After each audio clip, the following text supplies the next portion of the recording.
Hello, good morning, good day, good afternoon, good evening sa inyong lahat. Kumusta na po kayo ng aking mga friends and subscribers?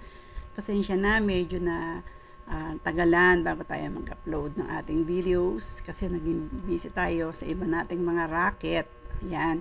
Pero hindi pa rin po ako nawawala. Nandito lang ako bilang TVJ supporters. Okay, shoutout po sa inyong lahat, lalo na yung mga friends ko dyan pagka naka-live na ang Itbulaga. Sana naman kayo nasa mabuting kalagayan at i-welcome natin ngayon. Nagsimula na ang Pajak Princess ni Miles Ocampo. Yes! So eto na, may panibago na naman tayong susubaybayan. Dahil medyo matatapos na yung after Itbulaga, yung umuhod ka sa lupa. So meron na naman tayong bagong pagkakaabalahan, susubaybayan at susuportahan. Ngayon meron lang akong re-reactionan tungkol dito sa naging ni Boss Joey na mga body shamer, yung mga joke niya. Alam nyo, nung pag nagbibiro yan si Boss Joey, kung mahina-hina ang iyong pag-iisip at ang iyong pick-up, mahihirapan ka talaga. Pero kung legit double cards ka, malalaman at masasakyan mo ang mga jokes. Lalo na nung si Miles ang joke niya, sanay na yung mga yan. Baka nga magtaka pa sila kapag hindi sila pinansin ni Boss Joey at kapag hindi sila biniro. Sila kasi parang mga tatay na nila yan, diba? Parang turing na rin nilang mga anak. Kaya pagka nagbibiruan sila, kumbaga yun na lang ang way para maging masaya sila, magtawanan sila, na sila lang naman ang nagbibiruan.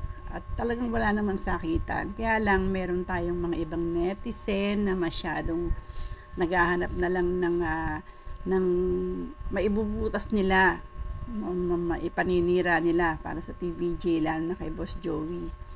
Kung talagang kilala nyo siya at kaya nyo sakyan ng kanyang mga joke, hindi kayo magkakaroon ng bitterness pagdating sa pag-intindi sa kanyang mga biro.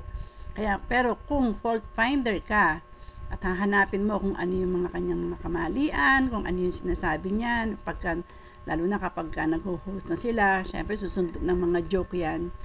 Kung nakukornihan kayo, huwag nyo nang patulan, hayaan nyo na. Kasi yun talaga yung way niya ng pagbibiro. Pag nakornihan ka, ibig sabihin hindi mo na gets. Mahina ang isip mo at hindi mo nasakihan kung anong ibig niya sabihin. Ganon lang yun. Si Jose, pag bumabato yan ng mga biruan, minsan hinihimas lang yung ulo, nagtatawanan na sila. Kasi ganon sila kabilis. Ganon kabilis ang pick up nila at paano sila mag-joke.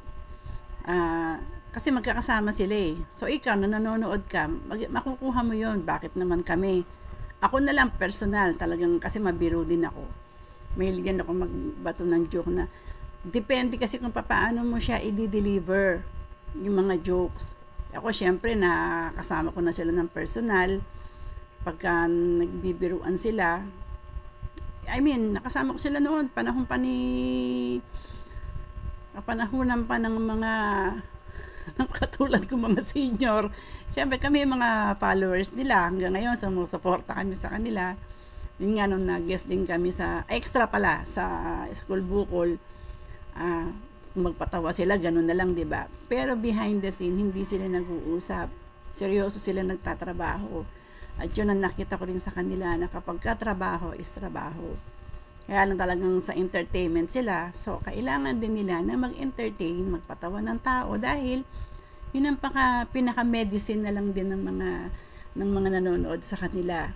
Makikita ninyo, puro mga lolo at lola na rin. Siyempre, mga lolo at lola na rin sila eh. So, ibig sabihin mga veterano na sila. Saan ka ba kukuha ng mga experience? At sa mga magagaling at sa mga nagkaroon na ng edad, 'di ba? Doon kayo dapat humihingi ng mga payo, hindi yung hanap kayo ng panira. Ganon. Oy, pinintasan si Miles kasi tumataba daw siya. Ganon talaga 'yun. Ang katawan naman nag-a-adjust naman 'yan eh. Isama mo yung isip sa pag-a-adjust plus discipline.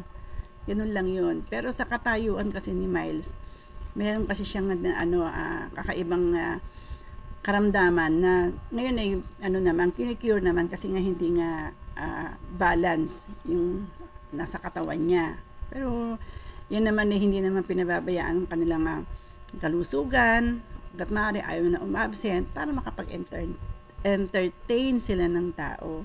Katulad niyan, meron siyang Pajak Princess. O di ba? Talagang lumalagari kasi kailangan din nila mag-entertain talaga kasi yun ang kanilang trabaho.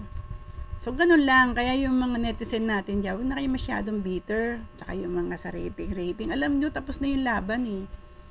Hindi na ang kalaban na lang din nila, sabi nga ni Boss Joey, ay yung sarili nilang show. Yun na lang talaga. Kasi tutusin mo yung sa Showtime, hindi naman nila kalaban ng Showtime. Ang kalaban nila noon yung sarili nilang show sa kabilang parlor. O ngayon wala na, so stop na tayo. Ayun, hindi naman masarap na mumuhay ka na masyado kang bitter, 'di ba? So yun lang, may papayo ko lang din sa mga netizen natin na mahilig. Ewan ko, pinanganak yata sa ano yun sa gulo, o pinaglihi sa sama ng loob, or hindi ko maintindihan, basta meron lang mai-comment. Minsan sarili ko hindi ko na rin mapigilan di mag-comment. May nakikita akong hindi maganda. Tapos kung gat maaari na lang sana, hintayin na lang natin. Oops, lalo na ngayon. Naalala kong bigla, sa July, ito, nagpe-prepare na sila for sure ng 45th anniversary. Yan ang ating aabangan. Kasi yan talaga ang kanilang pinaghahandaan ngayon. Diba? So, pray na lang natin na tuloy-tuloy tayong mapasaya ng Itbulaga, TVJ, Tito Vic and Joey. Salamat sa TV5, sa mga sponsors na walang sawa na tuloy-tuloy din sa pagsuporta. So tayo naman mga napapasaya nila, hindi tayo nahihiyang sabihin na tayo ay TVJ forever. Bakit? Kasi talaga noon pa nakasubaybay na tayo. Kikita nyo naman dyan. Diba? Anong year na yan? Hindi ko na matandaan yung year na yan na pumunta pa kami dun sa Broadway. Na nanood kami, nag-enjoy kami. Diba? Tapos pa-pictures. Wala kang masabi. Pumunta kami doon ng gusto namin sumaya. Umuwi kami ng masayang-masaya. Salamat sa Itbulaga dahil ganda pa ng pwesto namin. Nakasamahan ko yan sa Zumba, mga Zumba girls. So yun, ay ang konting kaligayahan naman. Alam niyo, priceless yan. Hindi yan matatawaran. Kaya sana sa ating mga nagsusuporta sa kanila, kung saan nyo gustong manood, hindi naman kayo pinipilit. Basta kami, bilang TVJ defenders and supporters, sila yung aming susuportahan dahil sila yung nakapagpapasaya sa amin. At marami silang natutulungan at napapasaya. Yun lang. O sana po ay nakapagtsikahan tayo ng konti at na-miss ko kayo. Hi, hello sa ating mga subscribers. At sana dun mapapadaan tong aking channel, Travelits. Don't forget to like, shares, and subscribe. Okay po, maraming salamat po sa inyong support. I miss you all guys. Bye!